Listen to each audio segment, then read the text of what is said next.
Buenos días, buenas tardes o buenas noches. Hoy vamos a hablar de este tema, actividad física considerado como una estrategia terapéutica. En ese sentido, y como hace mucho tiempo la cita de Hipócrates demuestra que los hábitos de vida saludables, el ejercicio físico y la alimentación tienen una incidencia importante en la salud de las personas.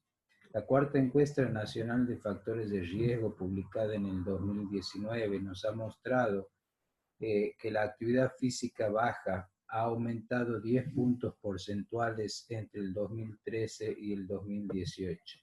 Igualmente, ha aumentado el porcentaje de personas con exceso de peso, con sobrepeso y obesidad. ¿Cómo llegamos aquí? Una de las causas por las que llegamos aquí es que en la era paleolítica, el hombre cazador-recolector tenía un genoma que estaba diseñado para un gasto energético que podía llegar a las 3.000 calorías por día, caminando unos 20 kilómetros por día sin tener el sustento asegurado. Desde hace unos 150, 200 años, el hombre ha generado esta sociedad obesogénica en la cual hay una disponibilidad ilimitada en cantidad de alimentos y de calidad no siempre adecuada, y con una disminución de más del 60% del gasto energético que hacía el hombre cazador-recolector. Esto ocurrió a partir de la revolución agrícola, de la revolución industrial y finalmente de la revolución del conocimiento. Hay una diferencia sustancial en el gasto energético. En el hombre del Paleolítico, el balance energético era negativo porque el gasto energético era mayor y la ingesta menor. Actualmente, en el siglo XXI, el balance energético es positivo por un aumento de la ingesta y una disminución considerable del gasto energético. Todo esto se traduce en una modificación sustancial en la composición corporal de las personas.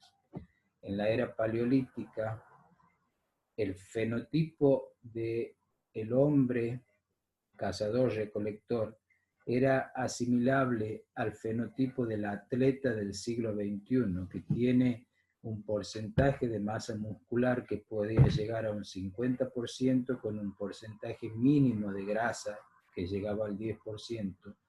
En las mujeres era de 40 a 25 el porcentaje.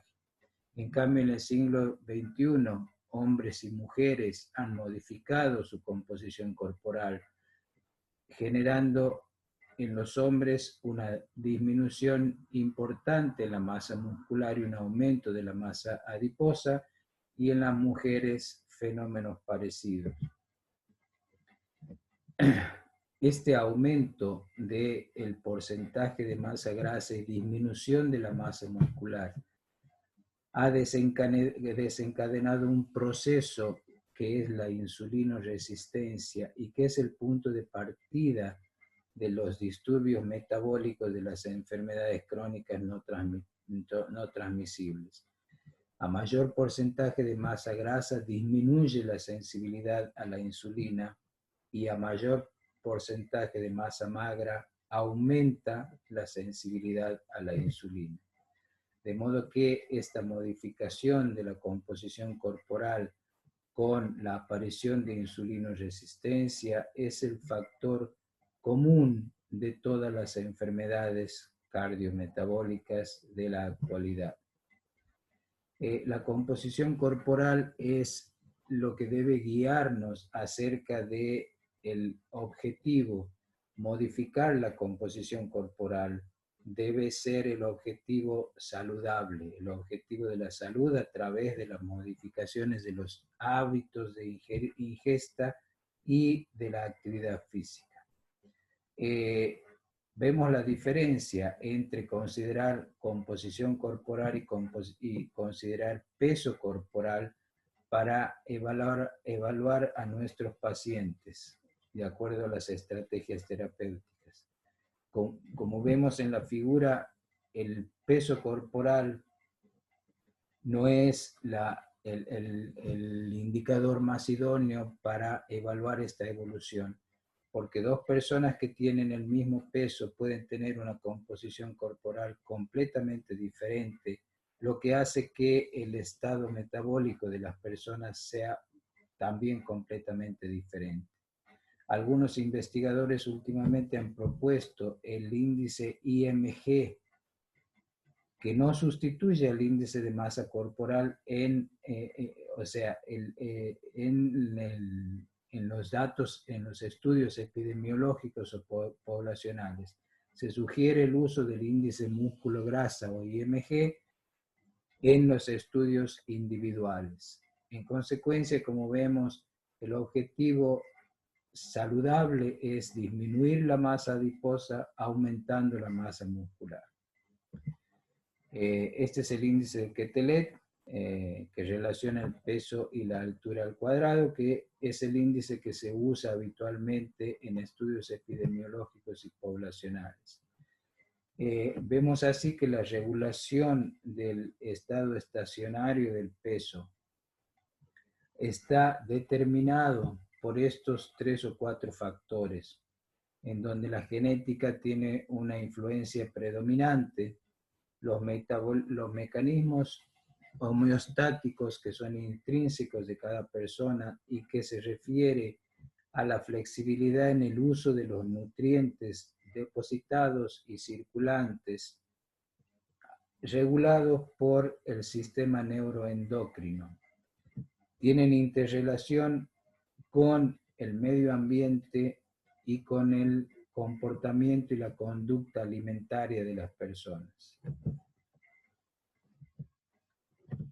De modo que el estar saludable implica tener un balance calórico equilibrado, por lo cual ahora vamos a considerar la actividad física como el factor que puede modificar el gasto energético. El gasto energético total está determinado por 3 factores que son el metabolismo basal, que influyen en un 60-75% del total, la termogénesis de los alimentos que se lleva un 10% y la actividad física que puede llegar hasta un 50% del gasto energético total. Podemos definir actividad física como toda actividad del músculo esquelético que implica un gasto energético superior al de reposo. El de reposo equivale a 1 a 1,5 MET. La cuantificación es importante. La cuantificación de la actividad física puede hacerse usando varios parámetros, entre ellos las calorías o kilocalorías, el cociente respiratorio, que es la relación en los gases expirados entre el anhídrido carbónico producido y el oxígeno consumido en los procesos metabólicos. Cuando el cociente respiratorio es superior a 0,8, se considera que el sustrato energético usado predominantemente son los hidratos de carbono a través de la glucólisis anaeróbica, cuyo proceso bioquímico termina en la generación de anhídrido carbónico y agua. En cambio, cuando el cociente es menor de 0,8, implica que hay mayor consumo de oxígeno como sustrato energético a través de la beta oxidación de las grasas, con lo que se consigue la energía para las actividades físicas. Es decir, un cociente respiratorio menor de 0,8 nos indica que las grasas están siendo utilizadas como sustrato energético predominante en las actividades físicas. El consumo de oxígeno es otro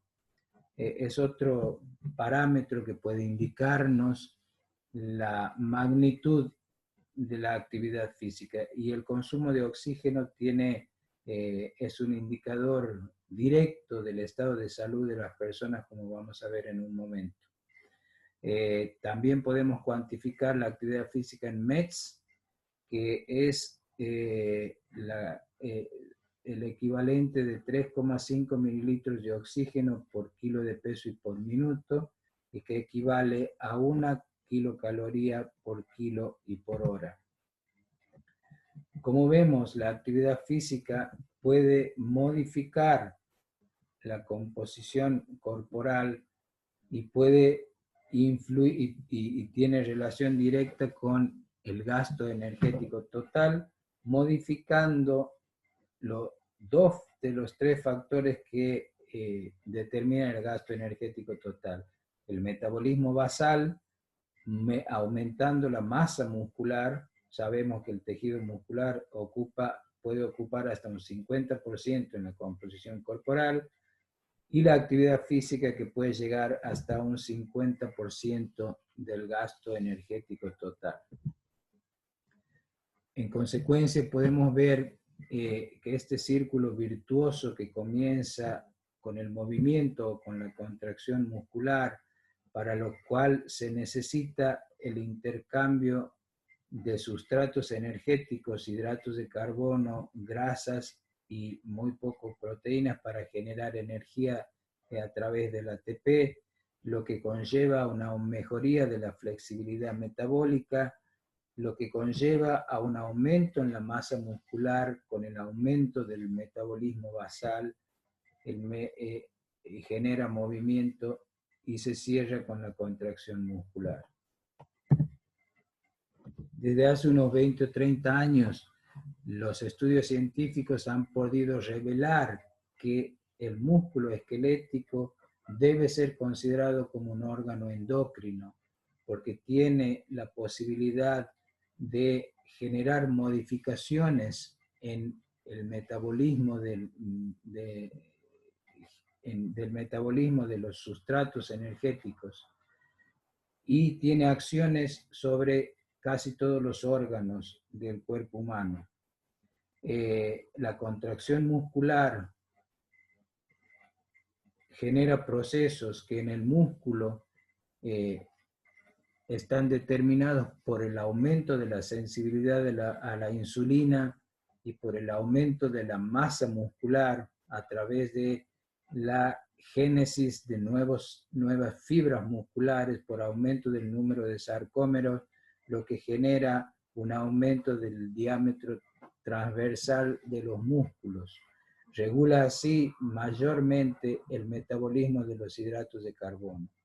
En el hígado, la contracción muscular y la actividad física genera aumentos de la glucogenogénesis y de la glucogenólisis, con disminución de la lipogénesis. En el tejido adiposo aumenta la sensibilidad a la insulina y la lipogénesis, y disminuye la lipólisis. Aumenta la lipólisis y disminuye la lipogénesis.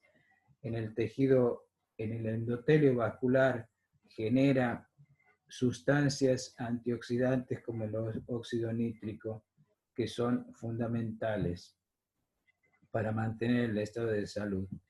Las acciones autócrinas, parácrinas y endócrinas del músculo esquelético se llevan a cabo a través de mediadores químicos, que son proteínas que constituyen hormonas o enzimas, y que en conjunto se llaman mioquinas, de las cuales la interleuquina 6, el BDNF, factor neurotrófico cerebral, la interleuquina 15 y la 8 son las más estudiadas.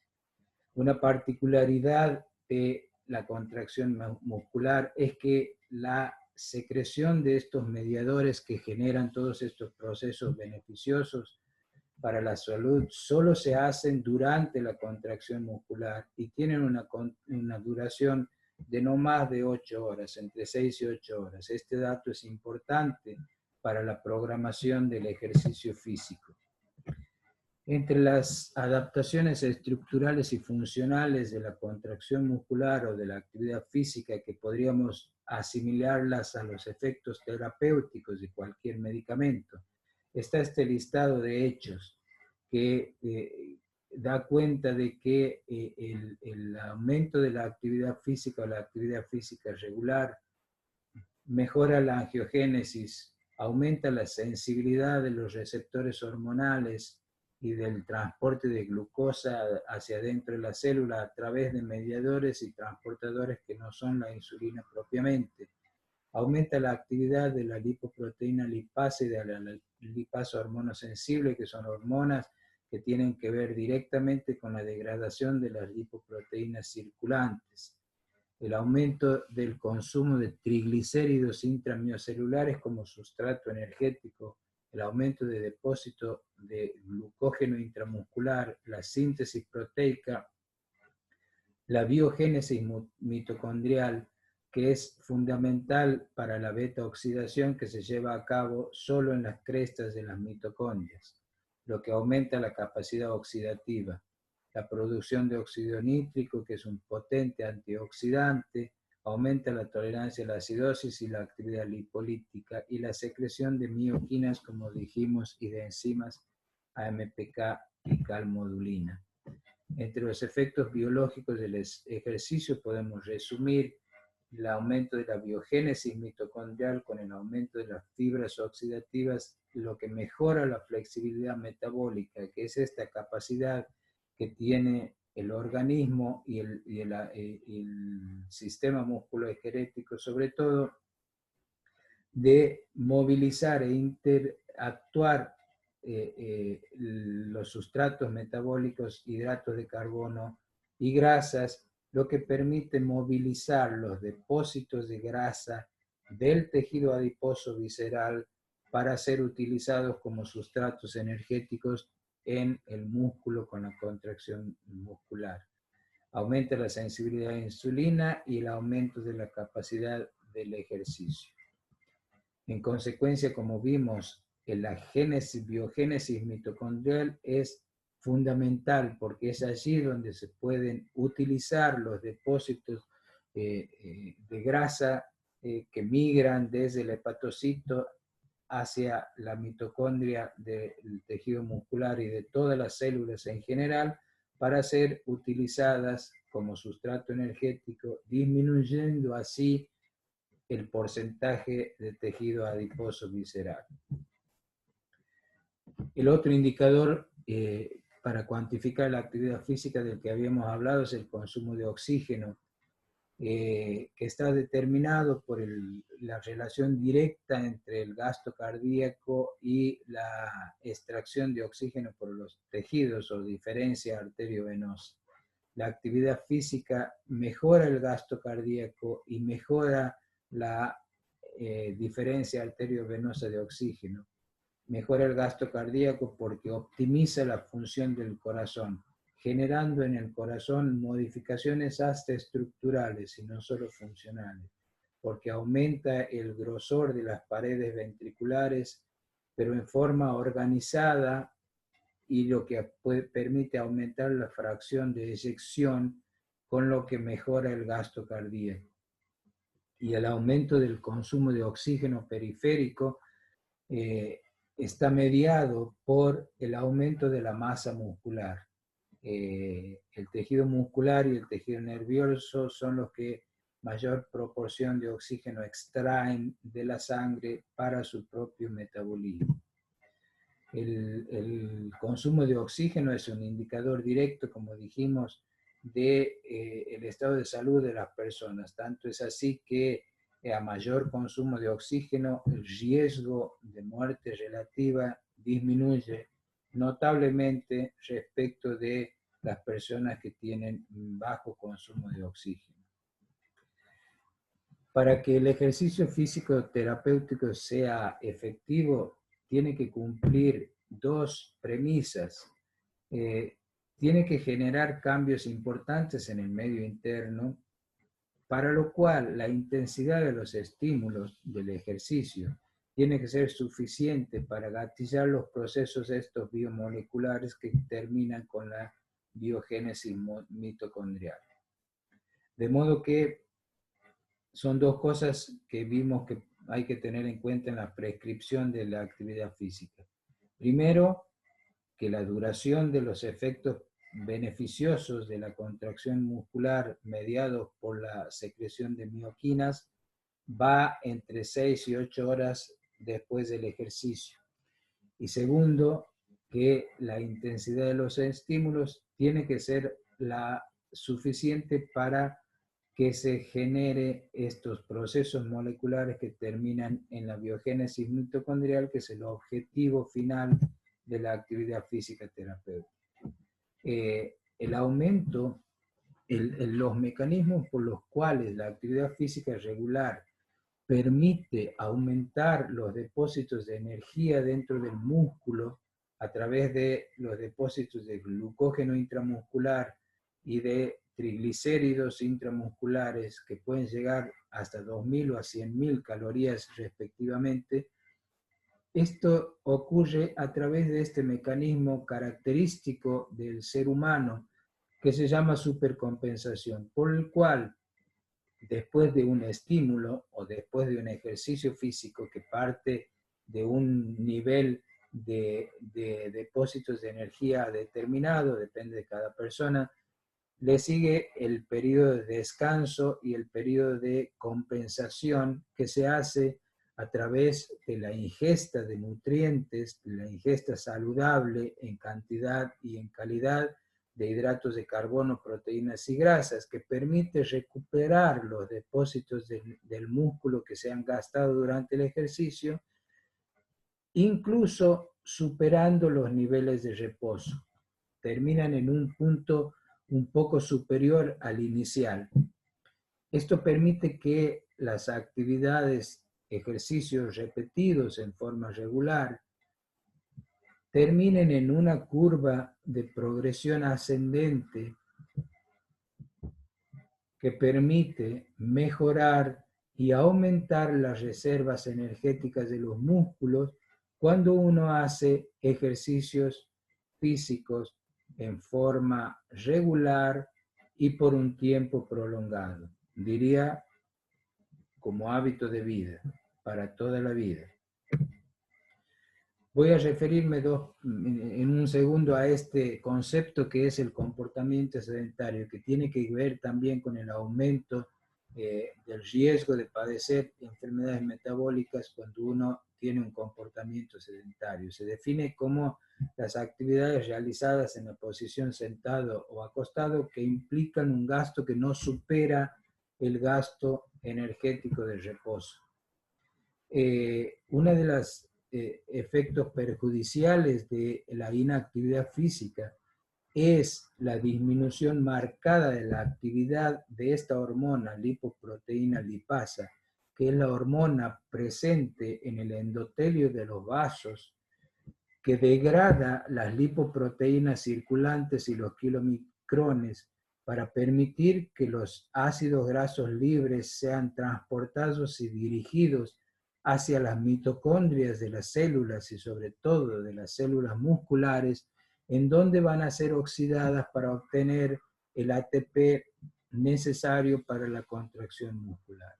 La inactividad física provoca una disminución marcadísima de la lipoproteína lipasa, entre uno de los efectos perjudiciales.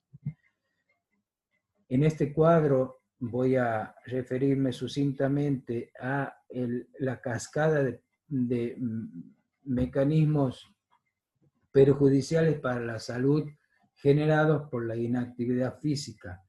Al no haber recambio de los depósitos energéticos entre grasas y azúcares del tejido muscular, esto que llamamos flexibilidad metabólica, aumenta la resistencia a la insulina del tejido muscular, lo que lleva a una hiperinsulinemia que conduce finalmente a un aumento de la insulinoresistencia en el hepatocito, con la génesis de esteatosis hepática y depósitos de grasa ectópica.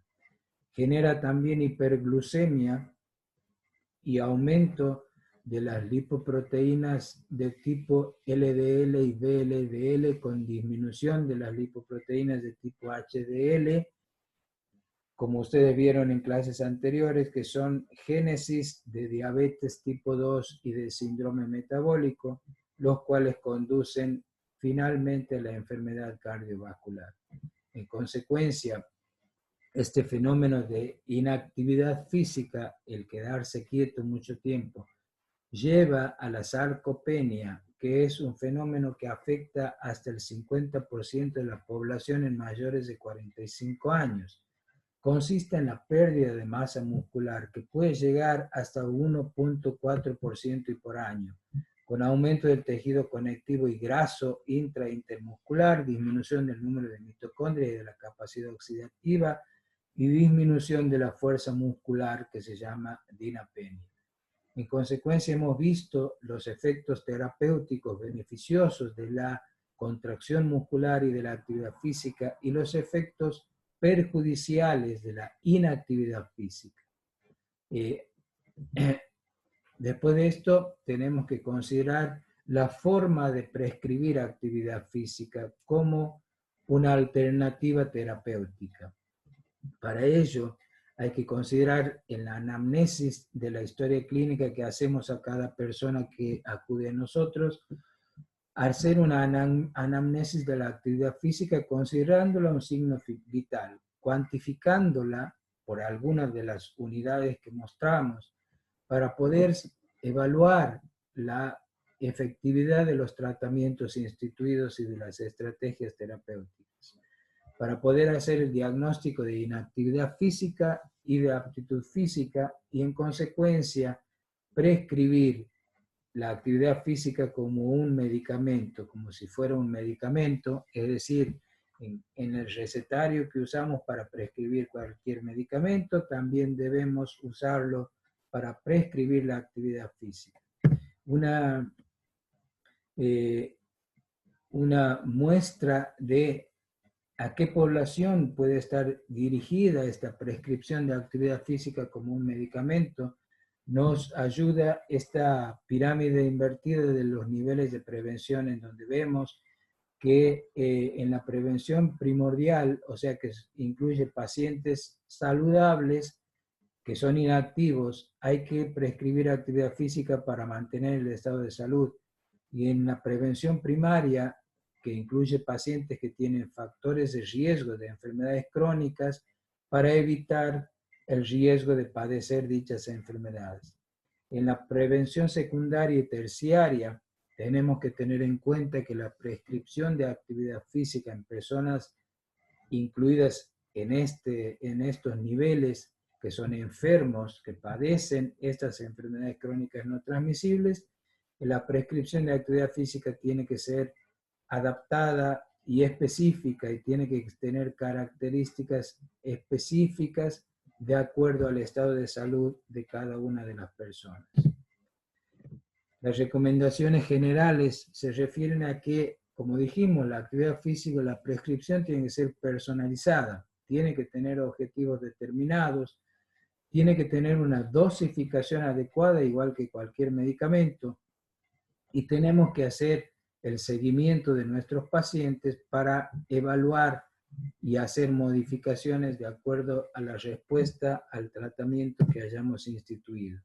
Una guía práctica para dosificar la actividad física puede ayudarnos estas siglas FIT, que nos indica frecuencia, que es la cantidad de veces por semana que podemos recomendar actividad física. En la población general, en personas que no tienen prevención primordial y personas de bajo riesgo, que tienen factores de riesgo pero que no tienen enfermedades,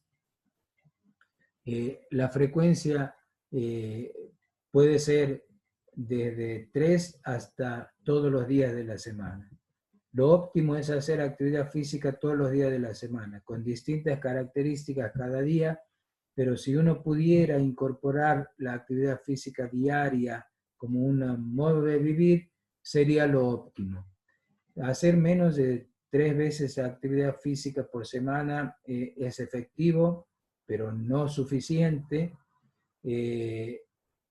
Hacer menos de 3 días de actividad física también es efectivo, pero es mucho mejor que no hacer nada. Es decir, hacer algo siempre es mejor que no hacer nada, aunque ese algo significa lo mínimo. Es preferible hacer lo mínimo que no hacer nada. En cuanto a la intensidad, que es esta percepción de esfuerzo, de fatiga que uno tiene cuando hace ejercicios físicos, el objetivo es llegar a que la intensidad pueda ser moderada a vigorosa. Vigorosa mejor que moderada. En un momento vamos a ver cómo cuantificar esto. El tipo de ejercicio físico también es importante. Sin embargo, hay que incorporar al esquema de actividad física los 3 tipos de ejercicios. Ejercicios de resistencia son los que refieren y estimulan las actividades, las capacidades aeróbicas. Los ejercicios de fuerza son los que estimulan la fuerza funcional y estructural y sirven para aumentar la masa muscular. De modo que no es suficiente hacer ejercicios de resistencia desde el punto de vista metabólico, también hay que hacer ejercicios de fuerza porque son esos los que permiten aumentar la masa muscular. Y los ejercicios de flexibilidad o de estiramiento nos permiten mantener una flexibilidad suficiente para evitar lesiones que son muy inconvenientes. Cuando ocurren lesiones por actividad física implica que tenemos que quedarnos quietos un tiempo, por eso es que hay que ser prudente en la programación de las mismas. El tiempo es la cantidad diaria de actividad física o el objetivo final es no menos de 150 minutos por semana.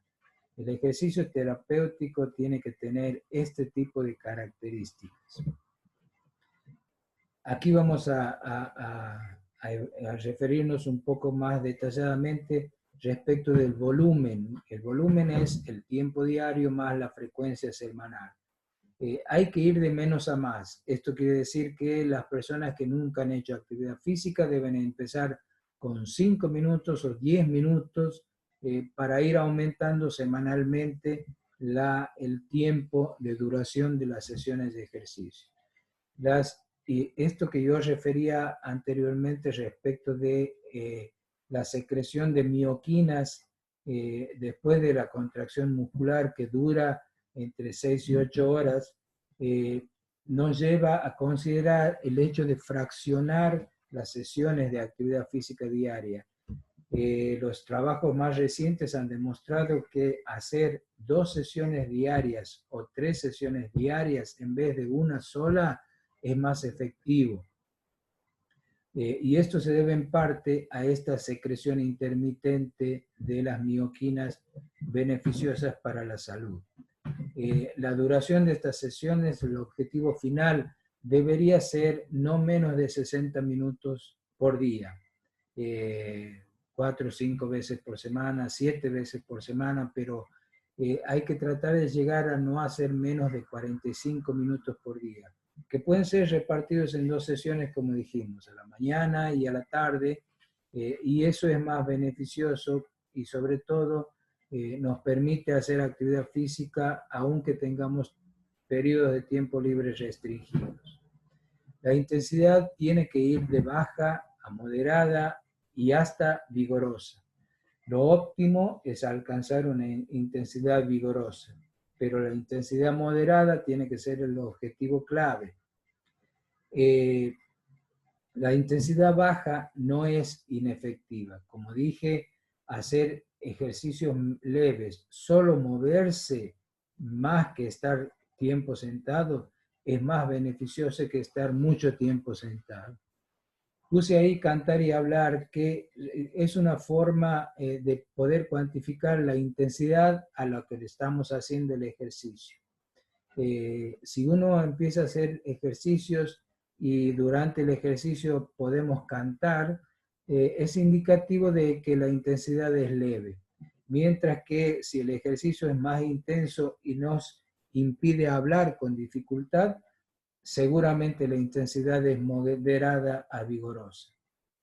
Hay que tratar de llegar a moderada o vigorosa, como dije. El tipo de ejercicio se refiere a esto que dijimos, ejercicios aeróbicos de fuerza o de flexibilidad. Y hay que ir de lo simple a lo más complejo. Es decir, también esto se refiere a los elementos que uno puede usar para hacer ejercicios. Por ejemplo, mancuernas o pesas o bandas elásticas o el propio cuerpo para hacer ejercicios de fuerza. Lo óptimo es combinar ejercicios aeróbicos de fuerza y de flexibilidad. Un esquema básico y que puede ser aplicado a todas las personas es si uno va a poder hacer 5 o 6 sesiones semanales de actividad física, tenemos que programar de modo de hacer 3 días por semana alternados ejercicios de tipo aeróbico. 2 o 3 días por semana alternados ejercicios de fuerza.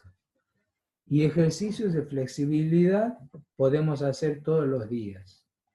Es mucho más efectivo desde el punto de vista metabólico y de la modificación de la composición corporal, que es lo que estamos buscando, combinar el tipo de ejercicios para permitir que la flexibilidad metabólica mejore por el uso diferente de sustratos energéticos. En general, los ejercicios aeróbicos usan predominantemente grasas y los ejercicios de fuerza usan predominantemente hidratos de carbono. Hay que usar los dos sustratos energéticos para mejorar la flexibilidad metabólica.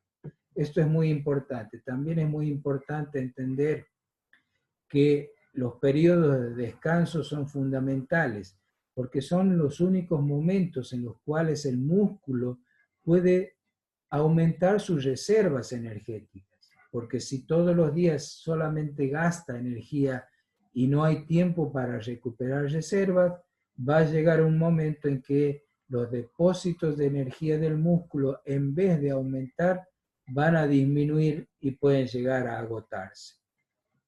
Me refiero a que hay que hacer ejercicios con descanso adecuado, alternados día por medio, como dijimos hace un momento. Esto es una guía que puede demostrarnos qué tipo de actividades físicas son más beneficiosas. El comportamiento sedentario implica un gasto energético no mayor a 1 MET o a 1,5 MET. La actividad física leve, que también es válida y que es mejor que el comportamiento sedentario, va de 1,5 MET a 3 METs. Y cuando supera los 3 METs, es la actividad física moderada y vigorosa. Entre las recomendaciones vamos a considerar ahora las poblaciones, las personas que tienen enfermedades crónicas no transmisibles y que no tienen síntomas. Es decir, personas con diabetes, hipertensión arterial, dislipidemias y otras. Hay 3 puntos muy importantes. No dejar de tomar los medicamentos prescriptos, mantener los controles de presión arterial y de glucemia, y consultar con su médico de cabecera ante la aparición de cualquier signo o síntoma generado durante la actividad física. En las personas con sobrepeso, por ejemplo, voy a nombrar 4 hechos significativos. Evitar ejercicios de impacto en rodillas y tobillos en personas que tienen un índice de masa corporal elevado, porque los ejercicios de impacto, el saltar o el trotar, pueden generar daños en las rodillas y en los tobillos. Estos pueden ser sustituidos por ejercicios estando sentado, ejercicios en el agua, andar en bicicleta, pedalear y demás. Hay que usar el calzado adecuado para evitar torceduras, fracturas y demás, y también hay que hacerlo en superficies planas. Las personas que tienen diabetes tipo 1 o tipo 2 pueden generar hipoglucemias que a veces son muy incómodas. Para evitar la hipoglucemia generada por el ejercicio físico, hay que medirse la glucemia antes de empezar. Las personas que tienen diabetes están habituadas a estos hechos.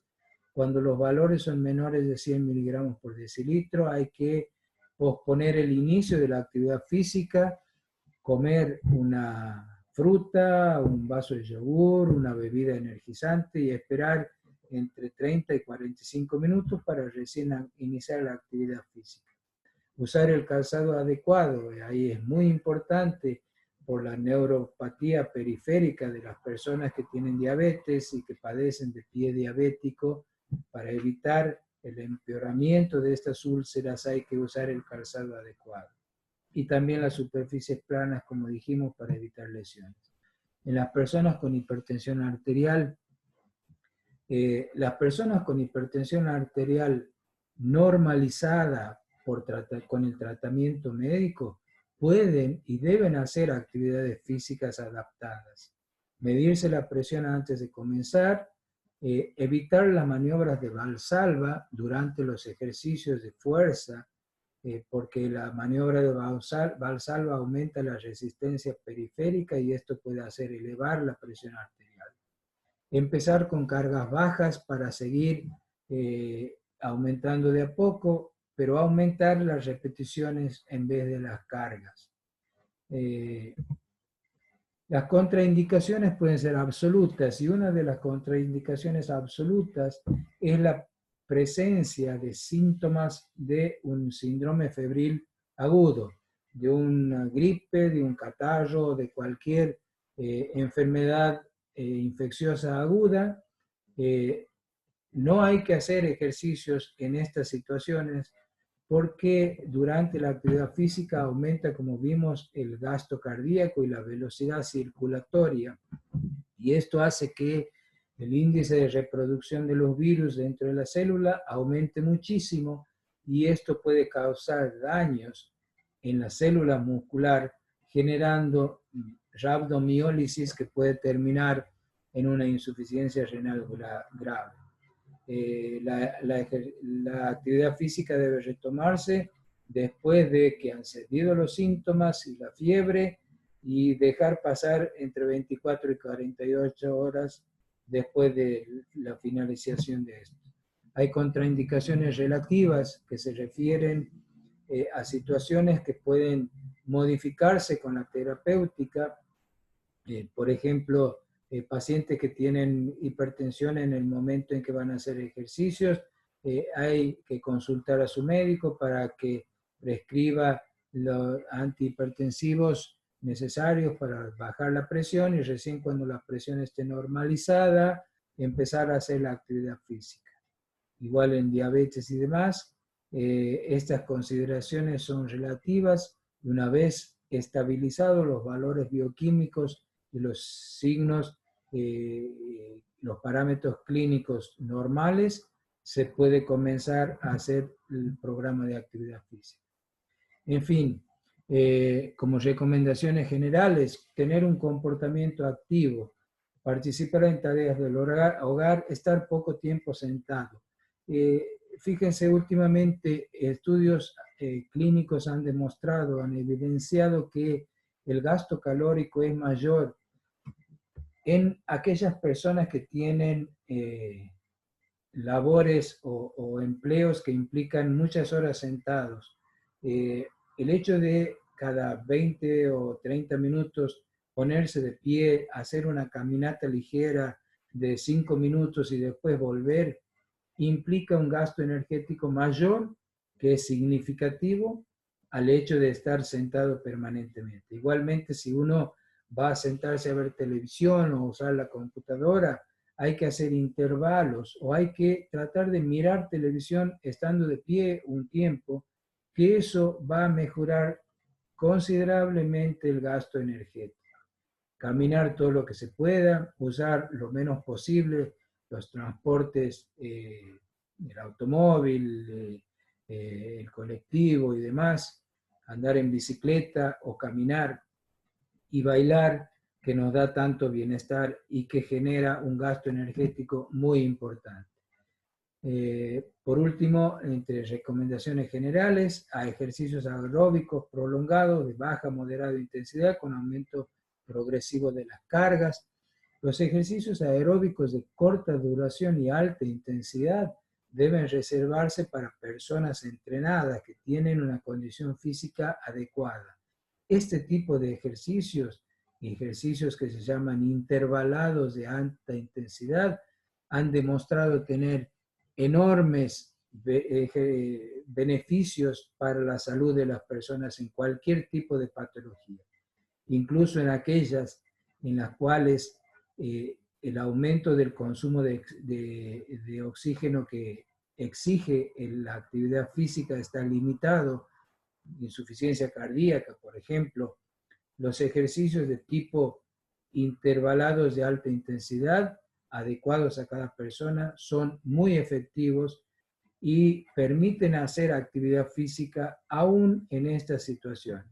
No olvidar ejercicios de sobrecarga que son fundamentales y de flexibilidad para evitar lesiones. Una última consideración en relación a la nueva pandemia, este COVID-19. Como hemos visto y todos saben, la prevalencia, la incidencia y la mortalidad de personas causadas por COVID-19 es mucho mayor en personas que tienen enfermedades crónicas no transmisibles. Las muertes provocadas por COVID han ocurrido en un elevado porcentaje en personas que tienen obesidad, que tienen diabetes o que tienen hipertensión arterial. No menos importante es el costo de la inactividad física o del sedentarismo por el gasto en salud que implican estas enfermedades crónicas no transmisibles. Y este trabajo de Booth ha permitido estimar un gasto de entre 130 y 330 billones de dólares por año a causa de estas enfermedades crónicas no transmisibles. Estos son los trabajos fundamentales que han permitido considerar actualmente a la actividad física o al ejercicio como un medicamento respecto de lo que nos hemos referido hace unos momentos. Yo se los voy a incluir en la bibliografía de esta charla. Y este libro, Actividad Física y Ejercicio en Salud y Enfermedad, es uno de los libros fundamentales de cabecera cuando uno quiere capacitarse o aprender a prescribir y a utilizar la actividad física como un medicamento. Muchas gracias y espero nos veamos pronto.